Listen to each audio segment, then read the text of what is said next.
오늘 이 시간 눈물은 상처를 치유한다. 눈물은 상처를 치유한다.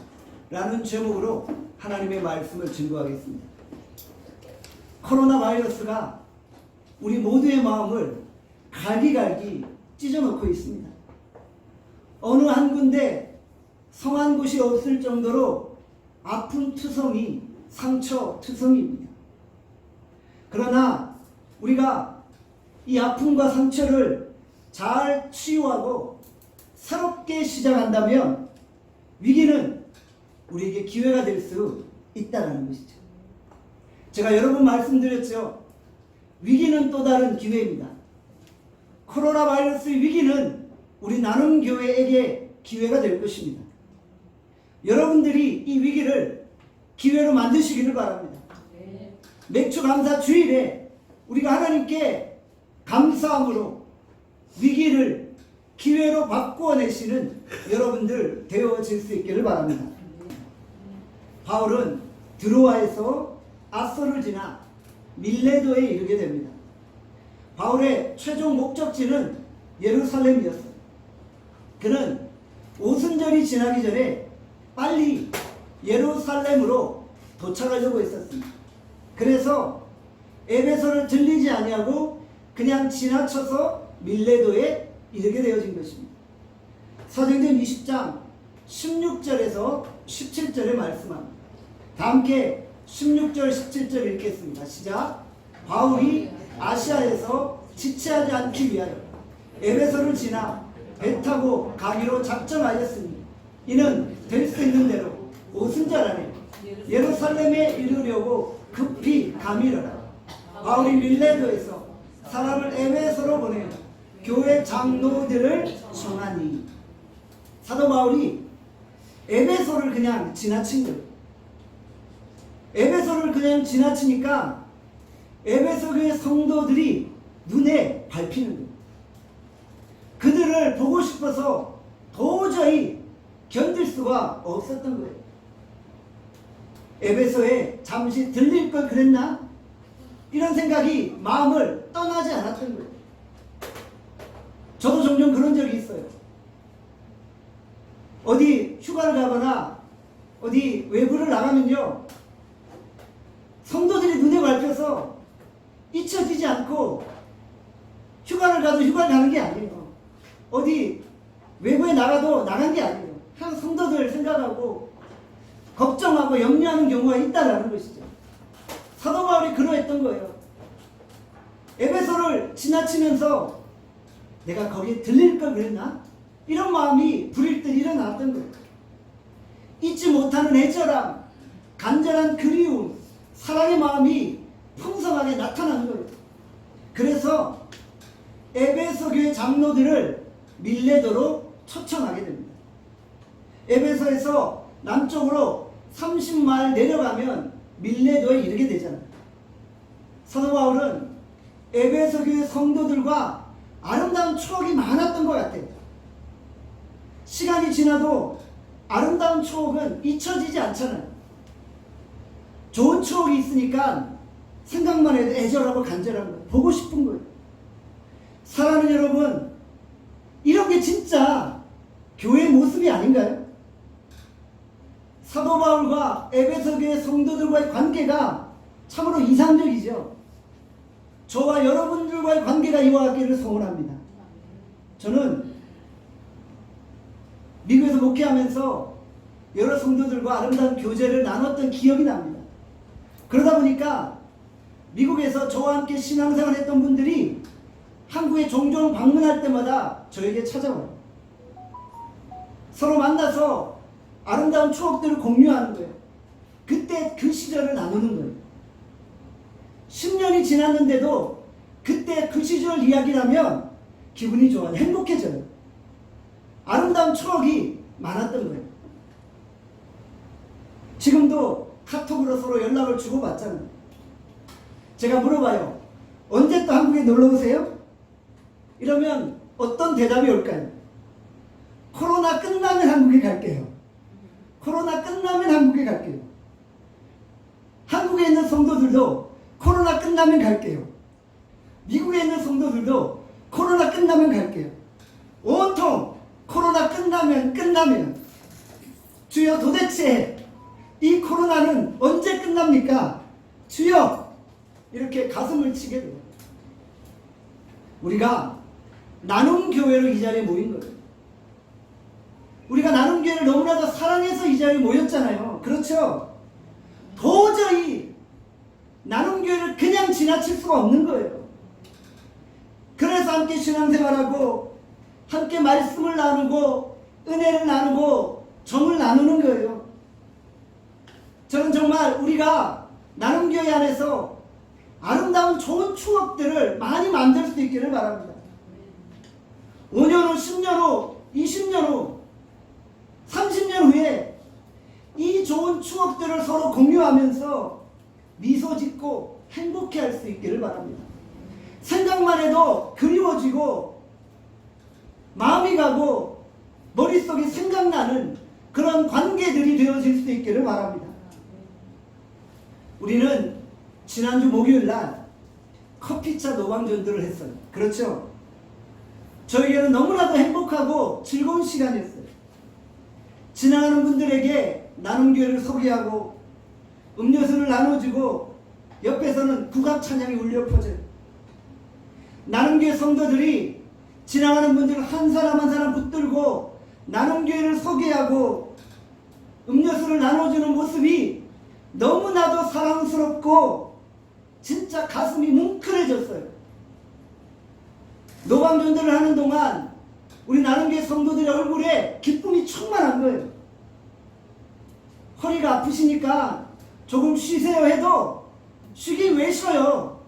쉴 수가 없어요. 나눔교회를 알리고 복음을 전해야죠. 계속 아픈 허리를 잡으면서 열심히 전도지를 나누어주는 거예요. 저는 정말 성도들의 얼굴에서 환희와 감격을 발견할 수 있었다는 것이죠. 함께하지 못한 분들은 영상을 보면서 나도 가고 싶었어 라고 간절하게 고백하시는 거예요. 너무너무 아쉬워하는 거예요. 다음에는 꼭 참여하겠습니다 라는 그런 고백이 내 귀에 들리는 것 같아요. 어떤 분은 다음번에는 커피차 노방전도가 아니라 주먹밥차 노방전도 하겠습니다 라고 고백하는 분도 있는 거예요. 제가 안 시켰어요. 시키지도 않았는데 그냥 영상만 봐도 감격해서 그렇게 하겠다. 여러분들 이게 아름다운 추억이 있는 진정한 교회의 모습이라는 거예요. 우리가 5년 후 10년 후 이 영상을 돌려보면서 아름다운 추억을 함께 나누는 거예요. 우리 나눔교회가 서로를 향해 잊혀지지 않는 애절함, 서로를 향한 보고 싶은 간절함, 그리스도 안에서의 사모함과 사랑이 풍성하고 충만할 수 있기를 바랍니다. 사도 바울이 밀레도에 에베소 장로들을 초청을 했어요. 서로의 안부를 묻고 에베소 교회에서의 목회 사역을 회상하는 거예요. 사도행전 20장 19절의 말씀만 함께 읽겠습니다. 시작. 곧 모든 겸손과 눈물이며 유대인의 간괴로 말미암아 당한 시험을 참고 주를 섬긴 것과, 사도 바울은 겸손함과 눈물로 목회했던 목회자입니다. 그는 다른 사람 위에 군림하려 하지 않았어요. 그는 겸손과 눈물로 목회 사역을 감당한 거예요. 사도 바울은 겸손과 눈물로 성도를 섬긴 거예요. 그런데 오늘 본문에 보니까 주를 섬겼다라고 했잖아요. 성도를 섬기는 게 주를 섬기는 거예요. 우리가 지극히 작은 소자에게 냉수 한 그릇 대접하면 그게 죽게 하는 것입니다. 눈에 보이는 성도를 섬기는 것이 눈에 보이지 않는 하나님을 섬기는 거예요. 그래서 사도 바울은 주를 섬기듯 겸손과 눈물로 한 성도 한 성도를 섬겼다는 것입니다. 사랑은 눈물의 씨앗이다, 이런 말이 있잖아요. 목회도 마찬가지인 것 같아요. 목회는 눈물로 하는 것입니다. 목회는 눈물의 영성이 있어야 돼요. 성도들을 아끼고 사랑하니까 그 앞에 겸손해지는 거예요. 그 앞에 낮아지는 거예요. 성도들을 볼 때마다 애절한 눈물이 흘러내리는 거예요. 성도들이 기뻐할 때 함께 기뻐하며 춤을 추는 거예요. 성도들이 슬퍼할 때 함께 슬퍼하며 울어주는 거예요. 성도들의 아픔과 상처를 보면서 눈물이 나오지 않을 수 없는 거예요. 사랑하는 사람이 괴로워하는데 어떻게 눈물이 안 나오나요? 눈물 흘리지 않는 게 기적이 아닌가요? 오늘 이 시대의 특징이 무엇입니까? 마귀가 성도들의 감정을 메마르게 만들었어요. 마귀가 교회 안에서 아름다운 추억을 만들지 못하게 만들어버린 거예요. 마태복음 11장 16절에 말씀합니다. 우리 다 함께 마태복음 11장 16절을 읽겠습니다. 시작. 이 세대를 무엇으로 비유할까? 비유하건대 아이들이 장터에 앉아 제 동물을 불러 이르되 우리가 너희를 향하여 피리를 불어도 너희가 춤추지 않고 우리가 슬피 울어도 너희가 가슴을 치지 아니하였다 함과 같도다. 친구들이 장터에 모였어요. 장터는 축제의 날이잖아요. 아름다운 추억들이 있잖아요. 친구들이 함께 피리를 불며 춤을 추는데 다른 친구들은 춤을 추지 않는 거예요. 친구들이 기뻐할 때 기뻐하지 않는 거예요. 인생에 슬픈 순간들이 있잖아요. 친구가 가슴 치며 울고 있는데 다른 친구들은 울어야 할 때 울지 않는 거예요. 이 시대의 특징이 다른 사람에 관심이 없는 거예요. 마음이 메말라 버린 거예요. 기뻐할 줄 모르고 슬퍼할 줄 모르는 거예요. 자기만 알고 자기만 생각하는 거예요. 아무런 감정이 없이 살아가는 거예요. 가슴이 냉랭하고 바싹 말라버린 거예요. 인생이 강팍해서 자기밖에 모르는 거예요.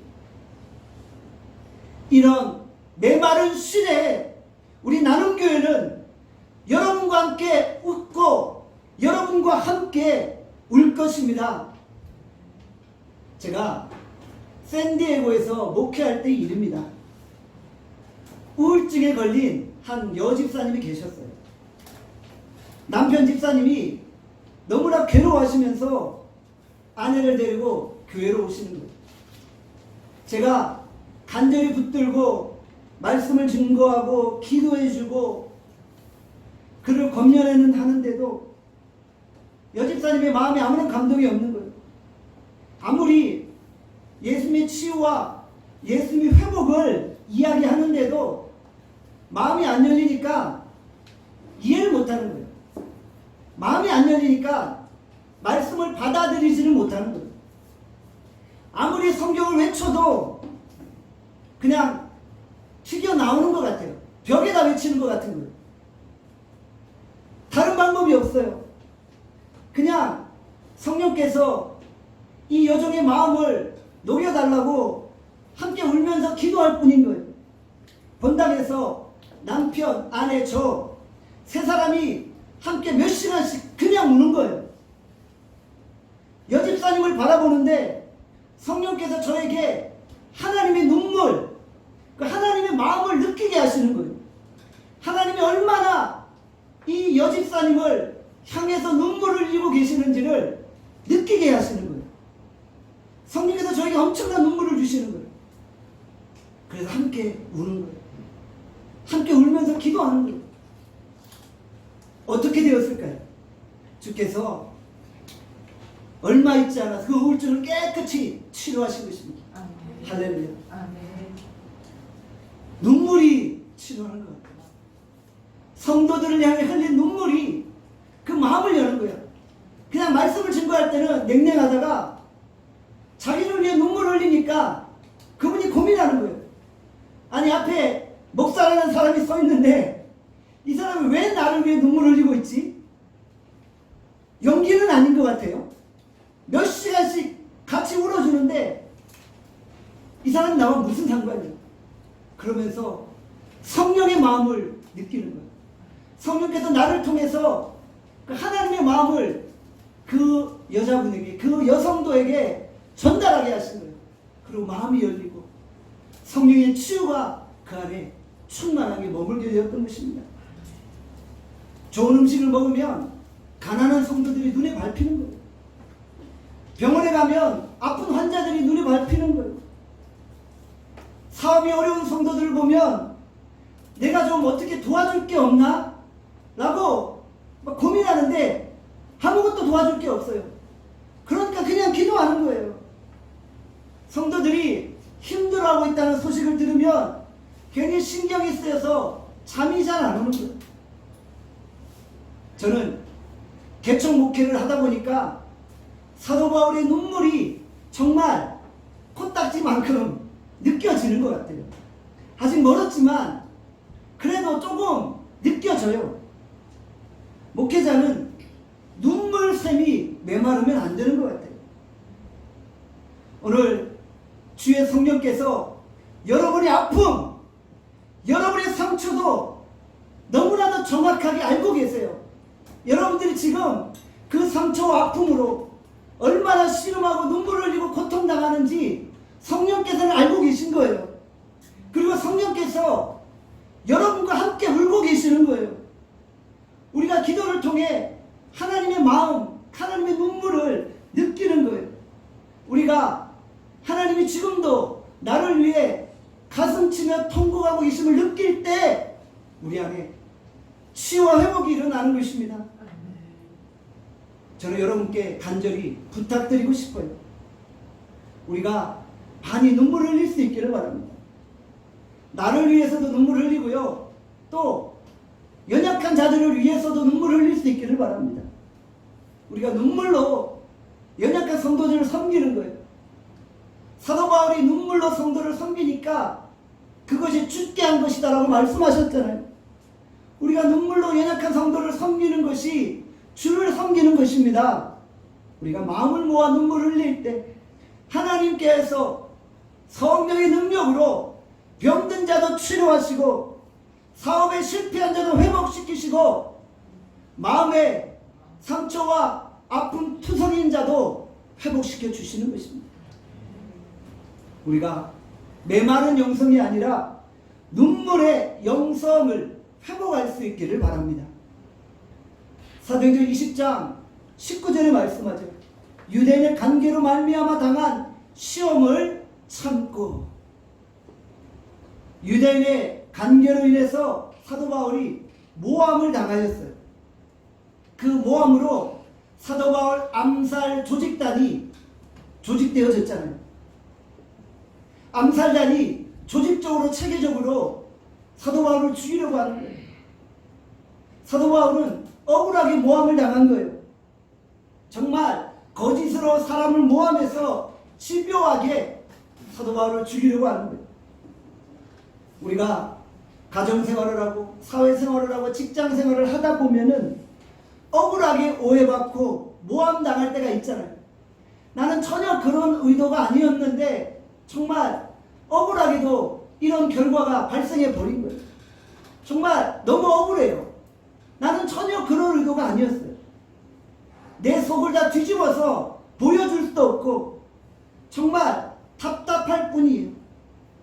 오해로 인해서 인신공격도 당하고 사람의 비난도 당하게 돼요. 오해로 인해서 사람들의 비난을 당하며 가슴이 아픈 거예요. 사람들로 인해 내가 가슴이 미어지는 것 같이 괴로운 거예요. 혼자 밤에 끙끙 앓아요. 잠이 오질 않아요. 어떻게 억울한데 잠이 옵니까? 제가 보니까 여기에도 정말 모함당해서 억울하신 분이 몇 분 계신 것 같아요. 제가 이렇게 쭉 보니까 어디로 피하고 싶고 숨고 싶어도 그럴 수가 없어요. 그런데 나를 모함한 그 사람은 오늘도 룰루랄라 웃고 살고 있는 거예요.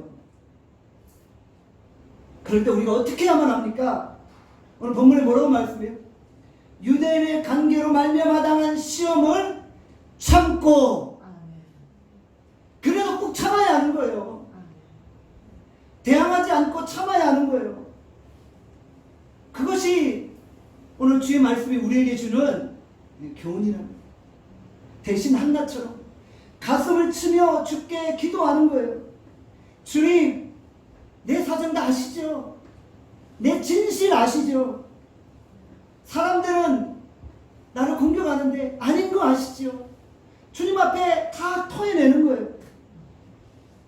나보다 1000만 배 더 억울하고 고통당하셨던 예수님을 생각하며 우리가 참는 거예요. 주님이 우리를 보고 계시잖아요. 우리의 기도를 듣고 계시잖아요. 주님이 이 순간 꼭 필요할 때 바로 개입하시는 것입니다. 우리의 억울한 누명도 다 풀어주시는 거예요. 사랑하는 여러분, 억울한 일 있을 때 들이받지 말고요, 참으시기를 바랍니다. 저도 목회하면서 하도 참다 보니까 이 속이 문드러져 버렸어요. 완전히 속이 문드러졌어요. 날마다 주님께 고백하는 거예요. 주님 아시죠? 내 마음 아시죠? 우리 모두 참고 인내합시다. 끝까지 견디는 자는 승리하게 되어지는 것입니다. 외로워도 참고, 억울해도 참고, 하고 싶은 말이 있어도 참고, 욕먹어도 참고, 힘들어도 참고, 슬퍼도 참고, 고통스러워도 참고 또 참는 거예요. 우리가 오래 참다 보면요, 우리 안에서 냄새가 나요. 향기가 나요. 무슨 냄새요? 무슨 향기예요? 예수님의 냄새가 나요. 예수님의 향기가 나는 거예요. 예수님이 십자가에서 그렇게 억울하셨는데 말 한마디 안 하고 다 참으셨잖아요. 그리고 오히려 저들의 죄를 용서해달라고 하셨잖아요. 저들이 하는 일을 알지 못한다. 예수님이 얼마나 억울하셨겠어요. 여러분보다 예수님이 더 억울하셨잖아요. 근데 참으셨잖아요. 우리가 참을 때 우리 안에서 예수의 향기가 풍겨 나오는 거예요. 예수님의 인격을 담게 되는 거예요. 예수님의 인격은 신학교에서 배울 수 있는 게 아니에요. 그거는 학원 가서 배울 수 있는 게 아니에요. 그냥 부딪히면서 영원 사랑하고 섬기고 그리고 품고 눈물로 기도하다 보면은 자연스럽게 내 안에서 풍겨 나오는 것입니다. 우리가 연약한 성도들을 가슴에 품고 눈물로 기도하고 사랑으로 섬기고 또 참고 인내할 수 있기를 바랍니다. 사도행전 20장 20절에 말씀합니다. 다 함께 읽겠습니다. 시작. 유익한 것은 무엇이든지 공중 앞에서나 각 집에서나 꺼리낌이 없이 여러분에게 전하여 가르치고. 사도 바울이 끊임없이 에베소에서 주의 복음을 증거했었어요. 유익한 것은 무엇이든지 성도들에게 계속 가르치려고 했어요. 공중 앞에서, 각 집에서, 길거리에서, 가정에서, 회당에서 끊임없이 말씀을 외치고 주의 은혜의 복음을 증거했다는 것입니다. 왜요? 말씀만이 상처를 치유하고 영혼을 살리기 때문입니다. 살리는 것은 영이에요. 영의 말씀이 살리는 거예요. 영의 말씀이 사람을 회복시키는 거예요. 사도 바울은 그래서 끊임없이 사람의 말이 아니라 하나님의 말씀을 증거했던 것입니다. 듣는 사람들이 귀찮고 지겹다고 느낄 때도 있었을 거예요. 그래도 그들에게 유익하다고 생각하는 것은 계속 가르치고 증거했던 것입니다. 저는 노방전도를 하면서 여러 사람들을 만나게 돼요. 거리를 거닐다 보면 만나는 사람을 계속 만나요. 고정적으로 만나는 사람들이 있어요. 멀리서 저를 보면 슬슬 피하려고 해요. 귀찮다는 거예요. 또 성경 공부하시죠. 교회 나오셔야죠. 예수 믿고 천국 가셔야죠.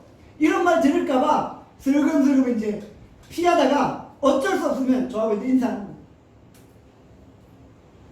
여러분들, 저는 그들에게 유익하다고 여겨지는 것은 아무리 귀찮아도 계속 전합니다. 계속 말합니다. 영혼을 살아나고 영혼을 살려야 하기 때문에 그냥 주저리 같은 말 반복하면서 계속 말하는 거예요. 사도 바울이 뭔가 그들의 영적인 삶에 유익했던 것들을 계속 가르치고 계속 말하려고 했잖아요. 사도 바울이 어떨 때는 장문의 편지를 쓰면서 그들을 위로하고 격려하고 또 지적하고 책망하기도 했잖아요. 유익한 것들을 나눠주기 위해서입니다. 사도 바울은 성도들에게 관심이 많았기 때문에 할 말이 많았던 거예요. 이런 부분은 잘했으니까 칭찬해주고 싶었어요. 이런 부분은 잘못되었으니까 지적해주고 싶었던 거예요. 그런데 우리가 서로에게 어떤 말을 합니까? 우리는 세상적인 농담하는 게 아니에요. 영혼을 살리는 영의 말씀, 생명의 말씀을 함께 나누는 거예요. 그것이 우리의 영적인 삶에 서로에게 유익이 되는 거예요. 그래야지 그 말씀 듣고 일주일 동안의 삶을 승리로 이끌어가지요. 한 주간 내가 은혜 받은 말씀을 나누는 거예요. 간증을 나누는 거예요. 은혜를 나누는 거예요. 기도 제목을 나누면서 서로 위로하고 격려하고 힘이 되어 주는 것입니다. 사도행전 20장 23절에서 24절의 말씀입니다.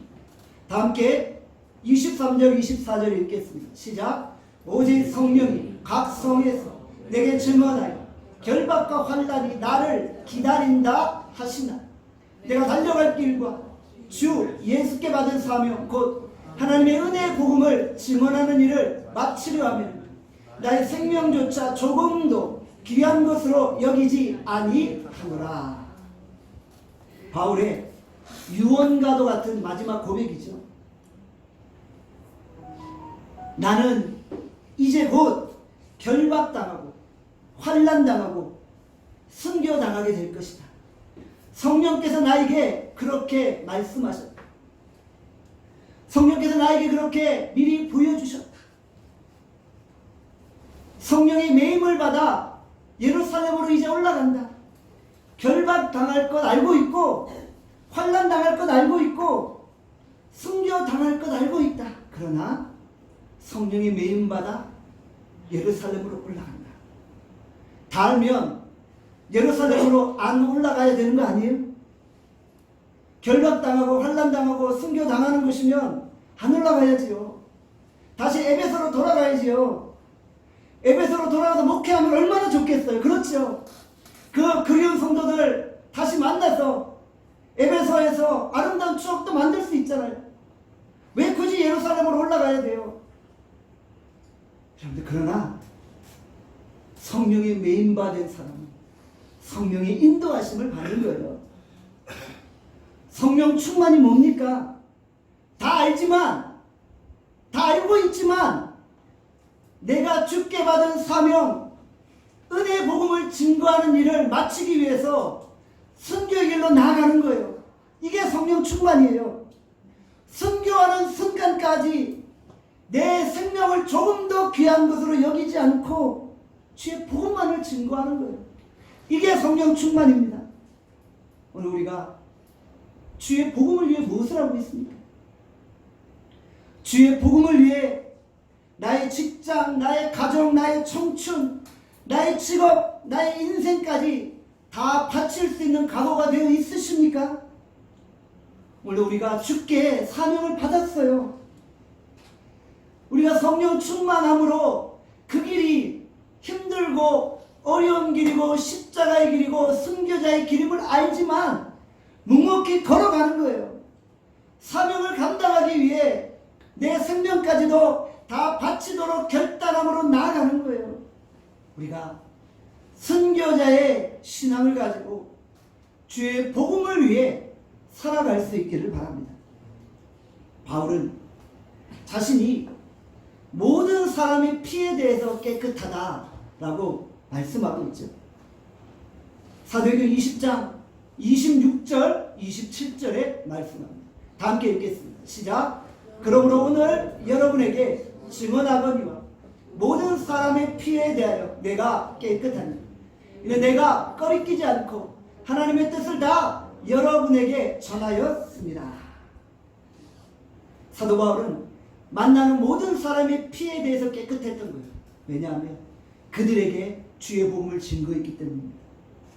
과연 우리는 모든 사람의 피에 대해서 깨끗한가요? 내가 만난 모든 사람에게 주의 복음을 전했나요? 우리가 다른 사람의 영혼에 대한 책임감을 느끼고 있나요? 우리가 다른 사람에게 복음을 증거한다면 그들이 예수님을 믿는 것에 관하여는 책임지지 않아도 되는 거예요. 우리는 그들에게 복음을 전하는 책임만 다하면 되는 거예요. 바울은 심었잖아요. 아볼로는 물을 주었잖아요. 하나님이 자라게 하시고 거두게 하시고 열매 맺게 하시잖아요. 우리는 전하기만 하면 그 피에 대해서 깨끗하다는 거예요. 그들의 영혼에 대해서 더 이상 책임지지 않아도 된다는 거예요. 에스겔 3장 18절에서 19절의 말씀합니다. 우리 다 함께 에스겔 3장 18절에서 19절 말씀 읽겠습니다. 시작.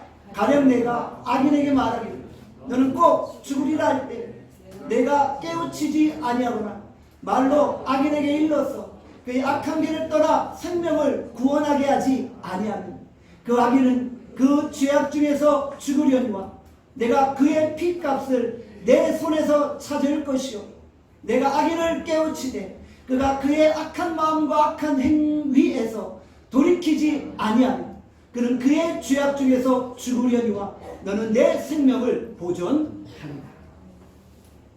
하나님께서 우리를 보고 뭐라고 하실까요? 내가 너를 불교 집안에 선교사로 파송했는데 너 지금까지 도대체 뭐 했니? 시댁 어른들, 남편, 자녀들, 일가 친척들에게 진정 선교사로서 주의 복음을 전했니? 내가 너를 불신자들이 많은 직장으로 학교로 보냈는데 내가 너를 선교사로 파송했는데 너 지금 뭐하고 있니? 너 그들의 피에 대해서 깨끗하니? 사랑하는 여러분, 우리가 주변 이웃들의 피로부터 깨끗할 수 있기를 바랍니다. 친구들, 친척들, 이웃들, 직장 동료들의 피로부터 깨끗할 수 있기를 바랍니다. 우리가 커피차 노방전도를 하면서 구원과 영생을 전하잖아요. 우리가 그럴 때 우리가 만나는 모든 사람의 피에 대해서는 적어도 깨끗한 거예요. 하나님이 우리에게 책임 물으시지 않으시고 우리의 생명을 보존하시는 거예요. 여러분, 우리가 북한 주민들의 피에 대해서도 깨끗해야만 하는 거예요. 우리가 우리 동족들, 민족들의 피에 대해서도 깨끗해야 되는 거예요. 지금 북한 땅에 수많은 지하교회들이 있잖아요. 거기서 하나님을 예배하는 영광스러움이 날마다 일어나고 있잖아요. 그럼 우리가 열방의 피에 대해서도 깨끗해야 되는 거예요. 우리가 우리의 자녀들만 돌볼 게 아니라 열방의 고아들, 열방의 자녀들도 우리가 돌보고 그들의 피에 대해서도 우리가 깨끗해야만 하는 거예요. 우리가 우리 자녀들을 사랑하고 아끼는 열방의 자녀들, 하나님의 자녀들도 아끼고 사랑해야 되는 거예요. 우리가 진정 성도들을 섬기되 눈물로 섬길 수 있기를 바랍니다. 우리보다 연약한 자들을 기도로 섬깁니다.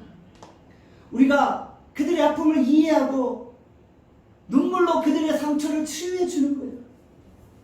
우리의 눈물이 한 사람 한 사람을 회복시키는 거예요. 우리가 선교신앙을 가지고 한 영혼 한 영혼을 살리는 거예요. 그들의 영혼에 대해서, 그들의 영혼의 피에 대해서 우리가 깨끗한 거예요. 오늘도 우리가 주께 받은 사명, 은혜의 복음을 증거하는 일을 다 마치기까지 우리의 생명을 아끼지 아니하고 주를 위해 헌신하고 드릴 수 있기를 간절히 소원합니다. 기도하겠습니다. 오늘 이 시간 선포된 말씀을 생각하며 기도합니다. 하나님 아버지, 오늘도 우리가 진정 눈물로 우리보다 연약한 성도들을 섬기기를 원합니다. 눈물로 기도하기를 원합니다.